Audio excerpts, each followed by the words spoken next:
इन छंदों के साथ गाना और मुश्किल हो गया है। और कहीं ऐसा तो नहीं कि इन छंदों को गाने से ज्यादा अच्छा कहा जाएगा कि भाई जो पहले वाले 2 छंद थे वही सही, हम उन्हीं को गुनगुना लेंगे। इस पर बात करने के लिए हमारे साथ मौजूद हैं बीजेपी प्रवक्ता जयपाल सिंह जी, कांग्रेस विचारक उमेश गोटेवाला जी, साथ में हमारे साथ सामाजिक कार्यकर्ता अशोक पाठक जी हैं।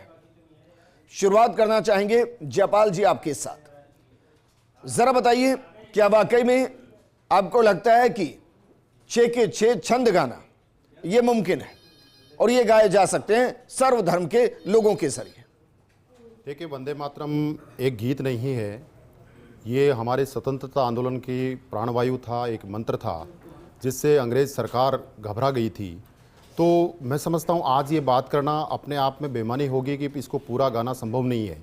इसके साथ में जिस प्रकार से इसकी मूल आत्मा को तोड़ा गया और भारत के विखंडन के बीज बोए गए, आप याद कीजिए उस 1937 के उस दौर को कि कुछ पॉलिटिकल अपीजमेंट की राजनीति के कारण इसकी मूल आत्मा को तोड़ा गया और विभाजन के बीज बोए गए। मैं समझता हूँ कुछ भी मुश्किल नहीं है, एक ऐसा मंत्र है जो केवल गीत ही नहीं है, ये प्राणवायु है, ये ऊर्जा देता है। और प्राणवायु का आपको पूरा ज्ञान है सर? बिल्कुल पूरा ज्ञान है और इस मायने मानिए कि इसमें भारत माता की जय जयकार की गई है। गाइए 2 छंद के अलावा जो भारत माता की जय जयकार गई है, 4 जोड़े गाए, गाइए सर। अभी देखिए आप, मैं क्या बोल रहा हूँ, जैसे राष्ट्रगान है आज हम सब गा रहे हैं, वैसे इसको भी गाया जा सकता है। क्या मुश्किल है ना? मैं आपको पूरा गाने बताता हूँ। जो हटाया गया उस पर भी चर्चा होनी चाहिए, क्यों हटाया गया उस बात पे भी चर्चा होनी चाहिए। कर चुका चर्चा उस पर। जो चर्चा प्राणवायु कह रहे हैं सबके लिए गाया जा सकता है, क्यों नहीं गाया जा सकता है? जो हटाया गया वो गाता हूं मैं, जो हटाया गया वो तो बाकी तो गाए रहे। सुजलाम सपलाम मलियज सूत्रम, सुजलाम सपलाम मलियज ससलाम वंदे मातरम। कोटि कोटि कंटकल निनाद कराले, कोटि कोटि भूचर धरत खर्ग वाले, के बोले माँ तुम्ही अबले, बहुबल धारणी नमामि तारणी, रिपुदल वारणी। वंदे मातरम माँ दुर्गा के रूप में, माँ सरस्वती के रूप में भारत माता को दिखाया गया है। इसमें किसको आपत्ति हो सकती है? बताइए, एक धर्म जो मूर्ति पूजा नहीं मानता, जो एक ईश्वर में विश्वास रखता है, वो एक अलग पद्धति के साथ चलता है, वो कैसे गाए? भारत में रहने वाले 140 करोड़ लोग, उनकी 280 करोड़ भुजाएं हैं, 60% नौजवान हैं, भारत माता के गुणगान वंदे मातरम मतलब मां तुझे प्रणाम करता हूं, ये कहने में किसको आपत्ति है? क्या दिक्कत है? कहां प्रॉब्लम है? लेकिन बात यह है कि इसकी आत्मा को किसने काटा, किसने मारा, ये विभाजन के बीज किसने बोए?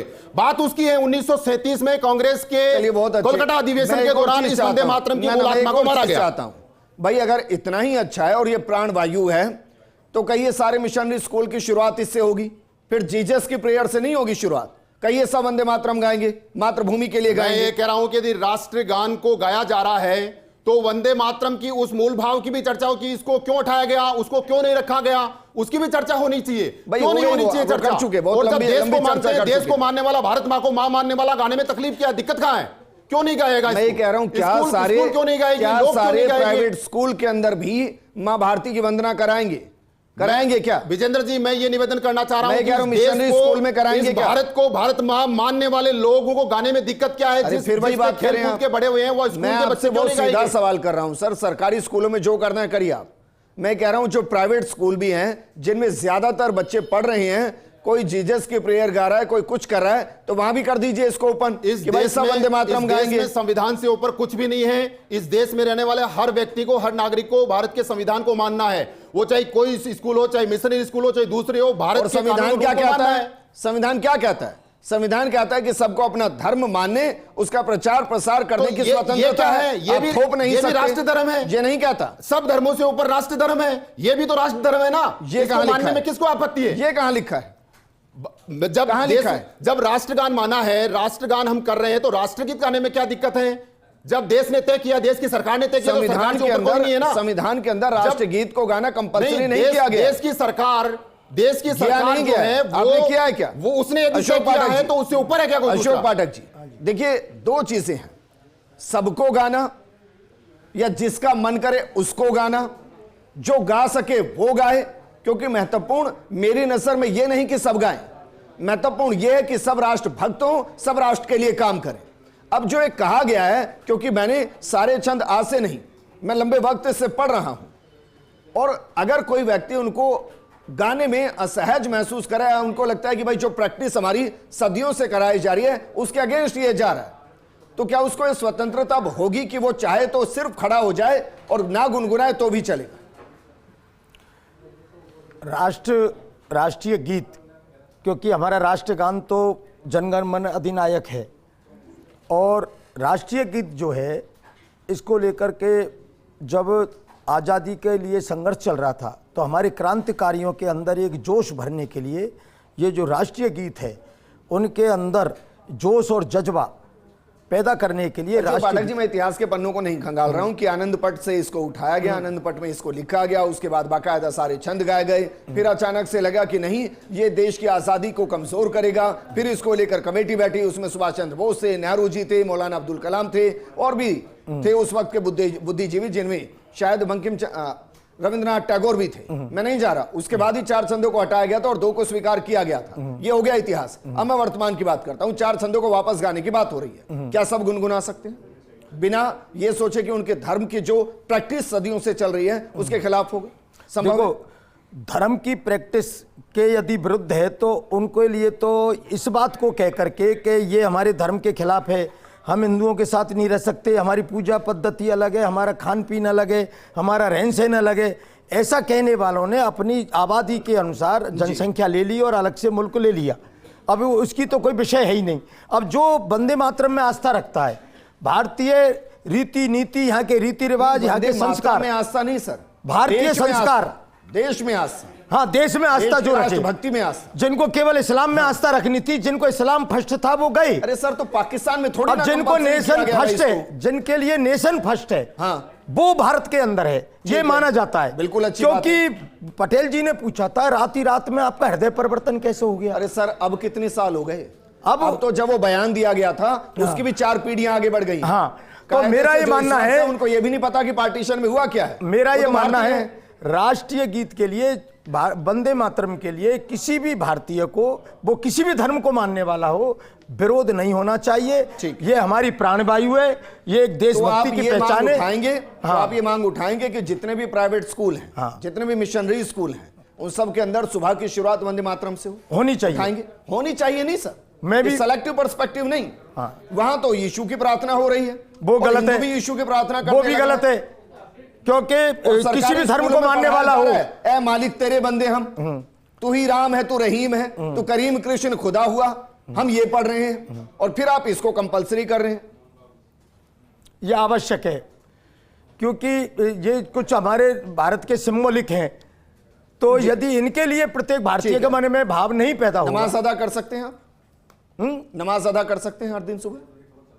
नमाज जो करना है उनके लिए कोई रोक नहीं कर सकते हैं? नहीं, हम क्यों करेंगे?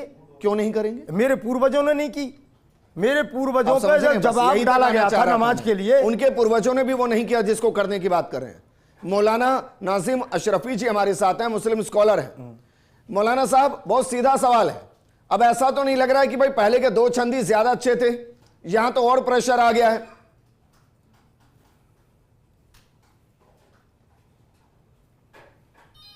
देखिए, मेरे ख्याल से तो नसीहत के लिए आपने काफी अच्छे सवालात इन लोगों से किए हैं, लेकिन ये अपना इनके एक निजी विचारधारा है, ये अपने हिसाब से अपनी बातों को मनवाना चाहते हैं। बड़ा अच्छा एक सवाल था आपका, मुझे नहीं लगता मुझे इस पे बहुत ज्यादा बोलने की जरूरत है कि आप नमाज अदा कर पाएंगे। खैर, मैं नहीं कह सकता ये बात, क्योंकि मुझे ये बात जेब नहीं देती, आप कह सकते हैं, आपको हक है जी। ऐसा वंदे मातरम जो है नहीं गाएगा मुसलमान। उसकी वजह यह है, मुसलमान इसलिए नहीं गाएगा क्योंकि मुसलमान सिवाय एक खुदा के किसी में यकीन और अकीदा नहीं रखता। तो सर, ये कौन लोग हैं जो दरगाह पर जाकर सजदा करते हैं? क्या ये मुसलमान नहीं है? गिनाऊं मैं, उंगलियों पे गिनाऊं कितनी दरगाहें हैं? सजदा नहीं होता। जयपुर में गिना दूं कितनी है? कितने चौराहों पर बनी है जहां सजदा हो रहा है, जहां हरी चादर चढ़ाई जा रही है?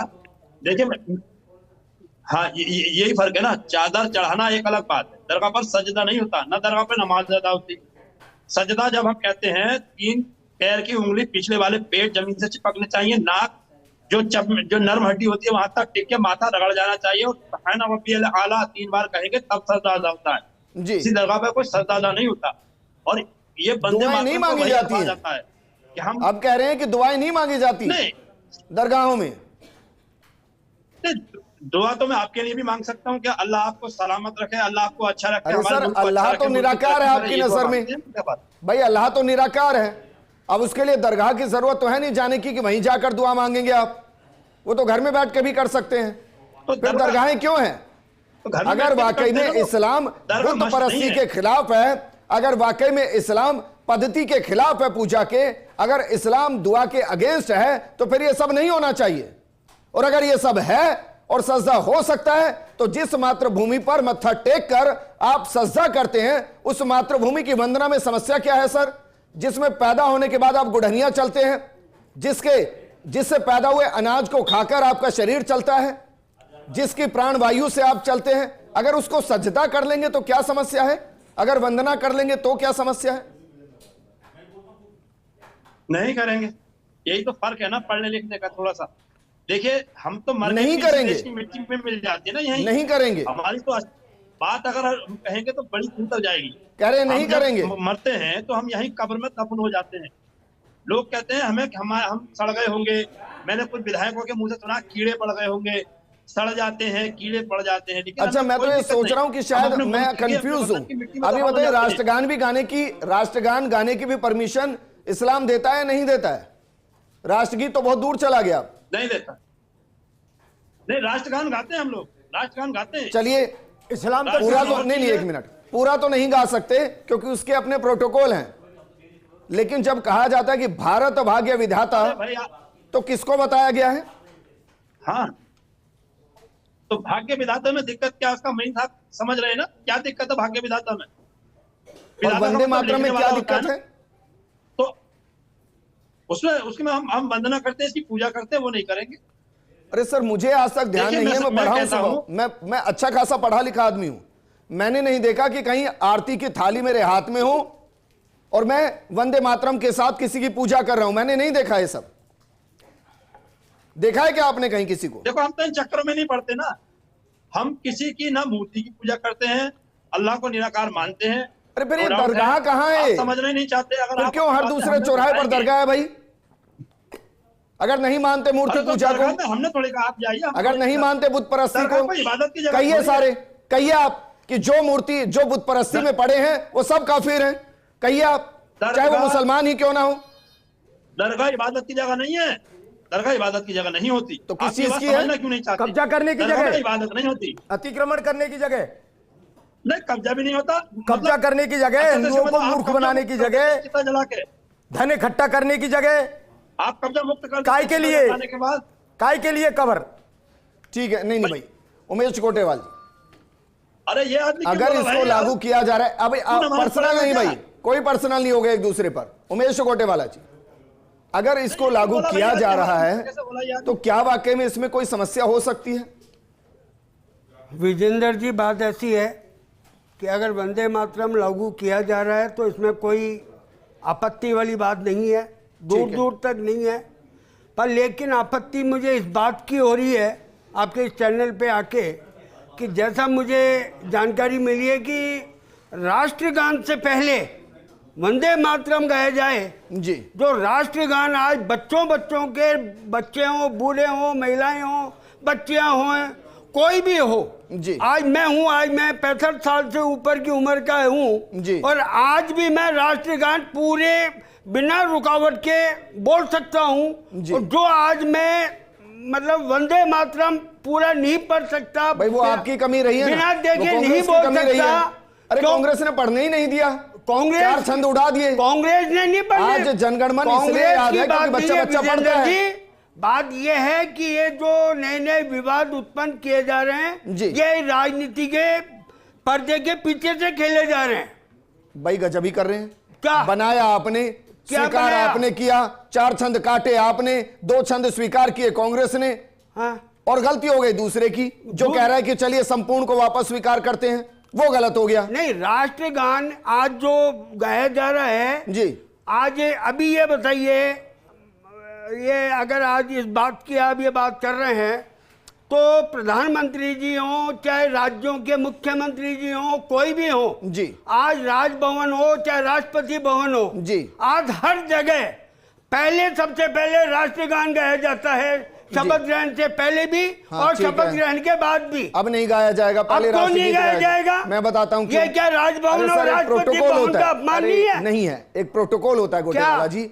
आप कहीं भी जाइए, कहीं भी जाइए, पहले विधायक अपना संबोधन देगा, फिर मंत्री संबोधन देगा, फिर प्रधानमंत्री देते हैं। कहीं देखा है आपने कि पहले प्रधानमंत्री बोलेंगे और अंत में विधायक बोलेगा? सम्मान किसका बड़ा है? सम्मान बड़ा है या राष्ट्रगान का? अगर दोनों को समतुल्य भी रखेंगे आप, ये भाषण का वो अंक सर व्याख्या पढ़िए, गोटेवाला जी व्याख्या पढ़िए, विजेंद्र जी मैं कह रहा हूं व्याख्या पढ़िए, व्याख्या पढ़िए और संसद के अंदर की प्रोसीडिंग पढ़िए। जब राष्ट्रगीत को स्वीकार करने की बात हुई और जब बहस हुई, राजनीति का शब्द नहीं है। चलिए आप मुझे बताइए, चलिए मुझे बताइए, क्या कांग्रेस सम्मान राष्ट्र का सम्मान है? अरे सर सुनिए और तो ये सही, मैं राष्ट्र का सम्मान भी खोल देता हूं। कर रहे हैं। देश ने आजादी के बाद सिर्फ राष्ट्रगान को स्वीकार किया था कांग्रेस के राज में। आपको पता है राष्ट्रगीत को कौन समतुल्य लेकर आए हैं? जानते हैं आप? राजेंद्र प्रसाद साहब, उन्होंने रखा इसको कि भाई इसको भी लाइए, ये आजादी का वो तराना है जिसके साथ हम आजाद हुए हैं, आप इसको भूल नहीं सकते। फिर पता क्या हुआ था? फिर यह हुआ कि कहा गया कि ठीक है राष्ट्रगीत राष्ट्रगान कंपलसरी है, राष्ट्रगीत कंपलसरी नहीं है, लेकिन यह समतुल्य होगा राष्ट्रगान के। अब मुझे बताइए, यह किया गया है? अब जाकर संसद की प्रोसीडिंग निकालिएगा जब यह सब हो रहा था। आज अगर संपूर्ण गाया जा रहा है, अब मैं आपका उदाहरण लेता हूं, आप तो नवरात्रे मनाते हैं, नव दुर्गा पूजा करते हैं, फिर क्या समस्या है भाई? अगर संपूर्ण गाया जा रहा है तो उसमें समस्या क्या है? नहीं, समस्या की बात विजेंद्र जी, बात ऐसी है कि वंदे मातरम गाया जाए, कोई उसमें आपत्ति नहीं है। ठीक है, कांग्रेस को भी नहीं है और किसी राजनीतिक दल को भी नहीं होनी चाहिए। ना कांग्रेस को है। क्या? कांग्रेस को तो आपत्ति है। कैसे है? वो तो कहते हैं कौन ने कहा आपत्ति है? कौन ने कहा आपत्ति है? आप एक का नाम बता दीजिए। चलिए मैं आपकी बात को बड़ा करता हूं। अब किसी का इस पर बयान कांग्रेस की तरफ से नहीं आएगा कि इसको लागू किया जा रहा है, ये गलत है, ये मान ले। नहीं आएगा किसी का ट्वीट क्या कि ये जो गाया जा रहा है राष्ट्रगीत ये गलत हो रहा है? नहीं आएगा। राष्ट्रीय गीत के लिए तो मैं ही कह रहा हूं ना। हाँ, मतलब ये जो 6 छंदे स्वीकार है, कांग्रेस को स्वीकार है। हाँ, मतलब कांग्रेस अपनी गलती मान रही है कि जब 4 छंदों को काटा गया तब हमने गलत कर दिया। आज मोदी सरकार इसको सही कर रही है, हम उनके साथ आकर खड़े हो गए। मान ले इस बात को कि कांग्रेस गलती स्वीकार कर रही है अपनी। कौन? कांग्रेस जिसने 4 छंद काट दिए इसके। नहीं, कौन से काटे इसको? बताइए आप कौन से काटे? जयपाल जी, अब मैं उनको गुनगुनाऊंगा नहीं। यहाँ सर, पिछले पुराने प्रोग्राम जब हम इसको लेकर इन डेप्थ प्रोग्राम कर रहे थे तब हमने उसको डाल दिए थे और मैं आपको अलग से भी दे दूंगा। जयपाल सिंह जी, भाई ये इस तरीके से है कि आप किसी को फोर्सफुली कह रहे हैं। जब स्कूल कोई जा रहा है बच्चा, आप मुझे बताइए, स्कूल बच्चा धार्मिक दृष्टिकोण से जा रहा है या वो एक तरीके से धर्मनिरपेक्ष नीति के साथ जा रहा है? स्कूल का कोई धर्म होता है क्या? देखिए, ना ये धर्म की बात है, ना ये शर्म की बात है। वंदे मातरम गाना गर्व की बात है, इसको धर्म से क्यों जोड़े? आप स्वतंत्र आंदोलन को देखिए, उसके दौरान इसी तराना को सैफुल्लाह उन्होंने गाया, सैफुद्दीन किचलू ने गाया, अशफाकुल्लाह खान ने गाया, उन्होंने तो नहीं विरोध किया, पूरे को गाया। किसको आपत्ति है? इस देश के संविधान को, इस देश के मान को, भारत माता के मान सम्मान करने वाला हर व्यक्ति गाना चाहिए।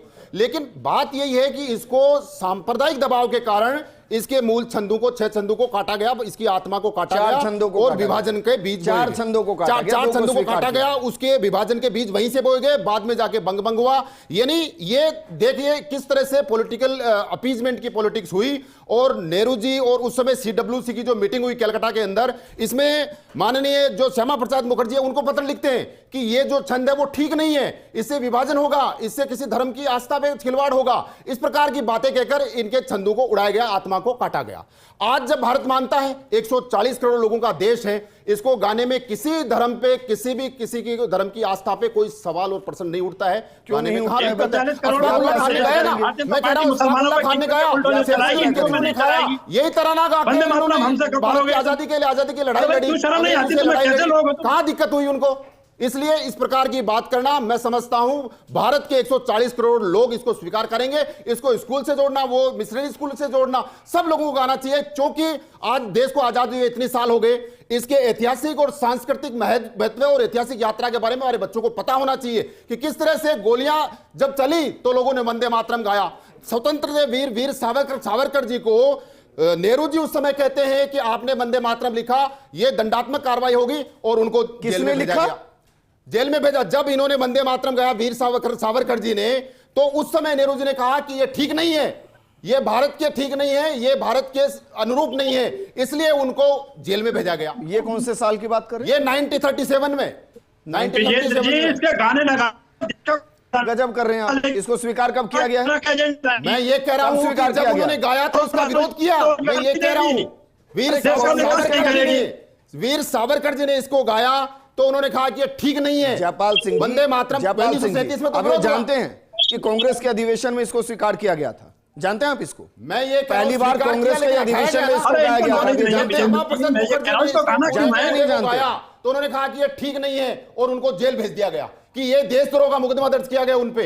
ये भी तो उसी समय हुआ, 37-38 में तो हुआ। नेहरू कैसे कर देंगे गुलामी के वक्त में, उनको जेल कैसे भेज देंगे? वही जो जिन्ना के दबाव में इनके छंदू को उठाया गया, इसकी आत्मा को मारा गया, इस आत्मा को काटा गया और विभाजन के बीज बोए। मुस्लिम लीग जिन्ना के दबाव के अंदर इसको आत्मा को काटा गया, तो फिर क्यों नहीं करेंगे? चलिए मान लिया आपकी बात, मैंने मान लिया कि इसीलिए काटा गया था जी, लेकिन नेहरू ने जेल भेज दिया ज्ञानी लोग गुलामी में। पता नहीं मैं ये कह रहा हूं भारत में नेहरू ने जेल भेज दिया। मैं यही कह रहा हूं कि बात तो वही है ना, काम कौन कर रहा था? अरे गजब कर रहे हैं अध्यक्ष कौन थे उस समय? कांग्रेस के ये अलग ही थ्योरी है। पंडित जवाहरलाल नेहरू थे, ये अलग ही थ्योरी। पंडित जवाहरलाल नेहरू थे। अरे भाई, पंडित जवाहरलाल नेहरू कांग्रेस के अध्यक्ष थे। मैं यही कह रहा हूं कि देश के प्रधानमंत्री थोड़ी ना थे उस वक्त। कांग्रेस के अध्यक्ष थे, तो वो जेल भेज देंगे। तो सीडब्ल्यूसी के अंदर इसका प्रस्ताव पास किया कि ये ठीक नहीं है, इसके काटा जाए। ये सांप्रदायिक उन्माद को फैलाता है। मेरी बात सुनिए, 5 सदस्यों की कमेटी थी, मैं फिर नाम गिना दूंगा आप कहेंगे तो। बाकायदा सबने लिखा, उनमें नेताजी सुभाष चंद्र बोस भी थे, उसमें आपके रविंद्रनाथ टैगोर भी थे जब इनको काटा गया था। 4 छंदों को जब काटा गया। मूल क्या है? मूल में ये है, मूल ये था कि उस समय जो सीडब्ल्यूसी के अध्यक्ष कौन थे?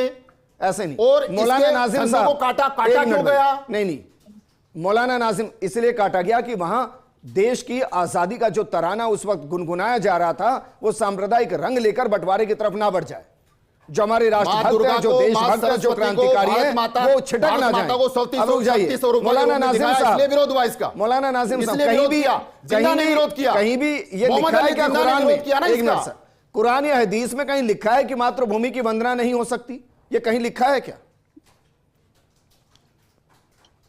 मातृभूमि नहीं, किसी भी चीज की वंदना ही नहीं हो सकती सिवाय खुदा के जो निराकार है। अब बताइए आप, सिवाय खुदा के किसी की वंदना नहीं हो सकती जो निराकार है। अच्छा, पृथ्वी गोल है या चपटी है सर? आप भी बता दीजिए। पृथ्वी गोल, एक मिनट सर, बीच में पहली बात मैं ये पृथ्वी गोल है या चपटी है सर? निराकार है, उसके अलावा सिवाय वादहु ला शरीक के नाजिम किसी साहब, और की वंदना नहीं हो सकती। नाजिम साहब, किसी और कोई पूजा के लायक नाजिम साहब, पृथ्वी गोल है या चपटी है? कौन सा देश का? अरे सर, पृथ्वी गोल है या चपटी है? ये गाना क्यों है जबरदस्ती? ये भारतीय जनता पार्टी अशरफी साहब, कराना चाहते हैं। अशरफी साहब सुन पा रहे हैं? बच्चों को शिक्षा स्वास्थ्य नहीं देना। अशरफी साहब सुन पा रहे हैं क्या? एक मिनट भाई, अशरफी साहब सुन पा रहे हैं? मैं कह रहा हूं पृथ्वी गोल है या चपटी है? पृथ्वी गोल मैंने सुना है, देखी नहीं है। क्या पृथ्वी गोल है? मैंने सुना है, देखी नहीं है। इसको अल्पज्ञान कहते हैं सर। एक मिनट मौलाना जी, एक मिनट सर, इसको अल्पज्ञान कहते हैं सर। अब मैं ये नहीं कर सकता कि मैं आपकी नहीं, मैंने देखी नहीं है ना। चलो जो देखिए वो पूछ लेता हूं आपसे। अरे भाई, आपने तो हो सकता है जयपुर भी पूरा ना देखा हो, तो जयपुर है नहीं क्या? मैं पूछता हूं आपसे, आप नमाज पढ़ के दिखाओ तो हम बंगला कर लेंगे। नहीं, जयपुर देखा नहीं क्या? मैं पूछता हूं, आप नमाज पढ़िए। और मैं माफी के साथ कह रहा हूं सर, नाजिम साहब, माफी के साथ कह रहा हूं मैं, अगर आपने पृथ्वी गोल नहीं देखी और आप ये कह रहे हैं पृथ्वी गोल नहीं, तो आपने अल्लाह को भी नहीं देखा है, तो कह दीजिए अल्लाह भी नहीं है। नहीं, अल्लाह को नहीं देखा, आपने अल्लाह भी नहीं देखा है, फिर कह दीजिए अल्लाह भी नहीं है। और हदीस बहुत हदीस कहीं अल्लाह नहीं है फिर बुखारी शरीफ है। भाई, आप अगर ये कह रहे हैं कि पृथ्वी गोल आपने देखी नहीं और पृथ्वी गोल नहीं, कहीं अल्लाह भी नहीं है। कुरान अकेली किताब, रोजो इजराइल बाजा बजा रहा है, आज नहीं रहा बेचारा अल्लाह, किसी को बचाने नहीं आया आज तक। नहीं, गलत बात है अशोक पाठक जी। अरे तो ना तुमने जिस भगवान ना के मैं पास तो अपने क्यों ईश्वर के लिए बोलेगा कुछ कि सुनूंगा भगवान का दिखाओ और ना? ना कोई किसी को अगर मानता है आस्था के साथ उसके बारे में जिस गलत भगवान टिप्पणी की कोई पूजा करेगा। करते हो, दूध पिलवा ये के बहुत खा, गलत है। दूध पिलेगा क्या? नहीं जिस पर दूध नसीम चढ़ाते हो साहब, रात दिन। अच्छा ये कौन सी बताइए, बात सच है? सच बताइए, पृथ्वी गोल या चपटी? अब तो बताइए प्लीज। अरे तो साइंटिफिकल सवाल है ना, इसे मैं कैसे कहूंगा भाई? अरे सर, साइंस मानती है गोल है, और आप मैं तो नहीं मानते हैं? मानता। आप क्या मैं मानते तो हैं? पृथ्वी को पृथ्वी में मानता हूँ। आप क्या मानते हैं? मैं तो जमीन को जमीन मानता हूँ। मैं तो कहता हूँ उस अल्लाह ने ये सब कुछ बनाया है, कुल कायनात जर्रे जर्रे को पैदा फरमाने वाला मैं बस वो इतनी है। बात कर रहा हूं और सर, इनकी बुरा मत बात मानिएगा। अगर मैं कहूंगा ये ना भी तो लिखा पूरी हो गया है जाएगी कि भाई बात। मोबाइल जिस- चलचित्र नहीं जिनकी देख जो सकते पूजा हैं, करते ये भी हैं, लिखा है जिन कि मूर्तियों पर हम दूध और भी चढ़ाते कई हैं, वो चीजें पीती लिखी हैं हैं जो हो रही हैं वर्तमान में। बुरा मत मानिएगा, वो बहुत कुछ हो रहा है जो लिखा हुआ है कि आप नहीं बुरा करना है मत और वो हो मानिएगा। रहा है और वो जिनको खुल्लम आप खुल्ला दूध हो रहा चढ़ाते है। हैं, वो पीते हैं क्या? मत मानिएगा सर, कभी पिया है क्या? मैं आपसे पूछ रहा हूं नहीं, कि भाई और देखो, मजाक की बात मातृभूमि की आपको वंदना इतना के क्यों खिलाफ है? कुछ लिखा है कि आपको भाई इतना मातृभूमि कम की है वंदना कि नहीं मज़ार करनी पे है। इबादत होती है। अब इतने बड़े भारतवर्ष में आपको इतनी नॉलेज नहीं है कि मजार पे इबादत होती है। मजारों पे इबादत नहीं होती। वो लोग हैं जो वफादार है, मर गए, इसी मिट्टी में मिल गए और यहीं पर आज भी जिंदा है, उनकी कब्रें मौजूद है। वो लोग हैं वो। अब ये कहते हैं उसको तो उनको सजदा हो सकता है। मुसलमान कहाँ जाए? उनको सजदा हो सकता है, मतलब जिस नहीं, मातृभूमि नहीं में होता। वो भी सजदा समा नहीं गए होता, आपको उनको जानकारी सजदा नहीं है। कर लेंगे, मैंने पूरी जानकारी लेकिन ली है, जिस आपको मातृभूमि ने उनको अपनी गोद में सुला लिया उसको सजदा नहीं करेंगे। यही तो अंतर है सोच का सर, और क्या है? गोद में सुला लिया। आप ये कह रहे हैं कि जिनकी मज़ारें इस मातृभूमि में बन गई उनको सजदा कर देंगे हम, लेकिन जिस मातृभूमि में वो मज़ारें बनी उस मातृभूमि को सजदा नहीं करेंगे हम। सवाल तो यही है सर। अरे मातृभूमि को सजदा थोड़ी करते, उस भूमि पर सजदा करते हैं। भूमि को नहीं, भूमि पर। को में फर्क है। और जो आप कह रहे हैं कि जो भाई जो कब्र में चले गए और उनको हम जो मज़ारों के अंदर हैं, जो पुण्य आत्माएं हैं, उनको क्या करने जाते हैं वहां? अरे उनको इशारे सवाब करने के लिए जाते हैं भाई। क्या करने जाते हैं? अल्लाह की बारगाह में दुआ करते हैं हाँ? कि अल्लाह ये जो इस मजार में है इनकी बख्शिश फरमा देना। तो ये हमारा बख्शिश फरमा देना मतलब? उस पर भी पाबंदी लगेगी। बख्शीश फरमा देना मतलब? बख्शिश फरमा देना, इनसे अगर कहीं को गलती, जैसे मैं मर गया, मैं जब मरूंगा तो मेरी औलाद उस पर बख्शिश की एक मतलब वो करेगी दुआ अल्लाह की बारगाह में, अल्लाह से दुआ करेगी कि अल्लाह हमारा बाप जो इस कब्र में दफन है, इसका अगर कोई गलत काम या गुनाह हो गया इसकी बख्शिश कर देना। उनसे जब भी कर रहे हैं आप खुद ही कंफर्म करें वो जन्नत चले गए, फिर खुद ही कंफर्म करें कि भाई हमारी दुआओं के जरिए वो जाएंगे। ये क्या बात हो गई? अगर आपके पास 10 लाख रुपए होते हैं तो ये क्या बात हो मौलाना गई जी, भाई? एक प्रश्न में पूछना नहीं, चाहता अशोक हूं। पाठक जी, नहीं किसी पे देखिए, मैं व्यक्तिगत में कह रहा हूँ, किसी पर क्वेश्चन नहीं सर, ये देश का मामला है, ये मातृभूमि का मामला है और किसी के अगर सेंटिमेंट इसके अगेंस्ट जा रहे हैं तो हमारा कंसर्न होना चाहिए कि उनको समझा पाए कि ये क्यों जरूरी है। क्योंकि जब ये बनाया भी गया था ना वंदे मातरम, उस दौरान भी सबको एक साथ जोड़ने के लिए और देश के क्रांतिकारियों को एक सुर में आगे बढ़ाने के लिए ये किया गया था। अब मुझे बताइए क्या वाकई में आज इसकी जरूरत है? अशोक पाठक जी, मैं सीधे सीधे शब्दों में देश की एकता, राष्ट्रवाद के जो प्रतीक, केवल वंदे मातरम नहीं, राष्ट्रवाद के जो भी प्रतीक हैं, जब भी कोई देश की बात आती है हमारे मौलाना जी तुरंत उछलते हैं और वो कहते हैं, भारत का प्रत्येक मौलाना कहता है मेरे लिए पहले किताब है, अरबी किताब, बाद में मेरे लिए देश, बाद में मेरे लिए तिरंगा झंडा। तो मैं कहना चाहता हूं जब किताब इनके लिए सबसे पहले है तो कुरान में किसी भी धर्म ग्रंथ में एक भी आयत बता दो कि किसी ने भी आज तक खतना कराया हो। खतना के लिए कोई कुरान में नियम है ही नहीं। केवल एक उदाहरण है कि एक हदीस है कि अब्राहिम ने, जो यहूदी थे, उन्होंने 80 वर्ष की उम्र में अपना खतना कुल्हाड़ी से किया था। तो आज भारत देश में हम लोग जो पॉस्को एक्ट बना हुआ है, बेचारे नाबालिग बच्चे 4 साल और 5 साल के बच्चे को लेकर खचाक कर देते हैं, इसको बैन करना चाहिए। जब ये बालिग हो जाए 30 साल 25 साल का, तब इच्छा से करे, खूब कुल्हाड़ी से करे। लेकिन ये वंदे मातरम सर, तो जहां जहां हमारे देश के नियम है उन पर ये हमेशा इस तरह का लेकर आते हैं। अब जैसे वंदे मातरम की बात आई, हम नहीं गाएंगे, हमारे धर्म में नहीं है। कोई उसकी जनगण मन की बात आई तो भी विरोध करेंगे, तिरंगा की बात आई तो भी विरोध करेंगे। हर जगह इनको विरोध करना है क्योंकि इनको सिवाय इस्लाम के कोई और स्वीकार ही नहीं है। ठीक, लेकिन एक कठोर सत्य मैं आपको बताता हूं और ये आपको सुनना चाहिए, मौलाना नाजिम साहब, आपको भी सुनना चाहिए कि जब मेरे मां भारती का वीर सपूत वो बदतमीजी जब करेगा शहीद इस्लाम की होकर खिलाफ। आता है ना, और आप अपने शहीद चैनल पे होकर आता है। बदतमीजी करवाते रहते और मैं हैं। मौलवी जी से एक बात और जब कहूंगा, जब शहीद होकर आता है तो हिंदू मुसलमान नहीं होता है। विजयन जी एक मेरा बहुत मुस्लिम महत्वपूर्ण बात शहीद कहूंगा। भी, वो जो बात मुस्लिम बोल रहे हो सैनिक है मेरा भाई, क्या बात दूसरी हो जब रही वो है? आता है ना जहाँ शहीद हिंदू होकर, मुसलमान हो रहा है तो ना, तिरंगे में ही आता है। मौलाना जी, जनगण मन ही गाया जाता है। एक बहुत बड़ी शुक्रिया जानकारी सभी का बात हमारे आपसे साथ कहने जुड़ने जा के रहा हूं लिए। मैं। शुक्रिया। मंथन होना चाहिए। मौलाना मंथन जब इन 4 छंदों को काटा गया था तब भी हुआ था, मंथन 4 छंदों को जोड़ने के दौरान भी होना चाहिए। लेकिन सवाल बहुत साफ है, अगर ये राष्ट्रभक्ति के लिए है, अगर इसको राष्ट्र गीत बनाते हुए सबको गाने का अधिकार दिया जा रहा है, तो ये फिर सरकारी स्कूल नहीं, ये हर प्राइवेट स्कूल में भी होना चाहिए। मैं पहले दिन से मांग करता हूं कि हर स्कूल के अंदर एक प्रेयर होनी चाहिए, एक प्रार्थना।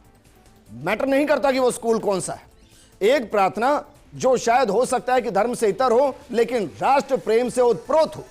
यह सरकार को करना चाहिए कि कुछ प्रार्थना, एक नहीं तो 2 या 3, जिनको वो तैयार करे और सबको कंपलसरी करे कि जहां भी प्रेयर होगी वो सिर्फ यही प्रेयर होगी। इस प्रोग्राम में फिलहाल इतना ही। नमस्कार।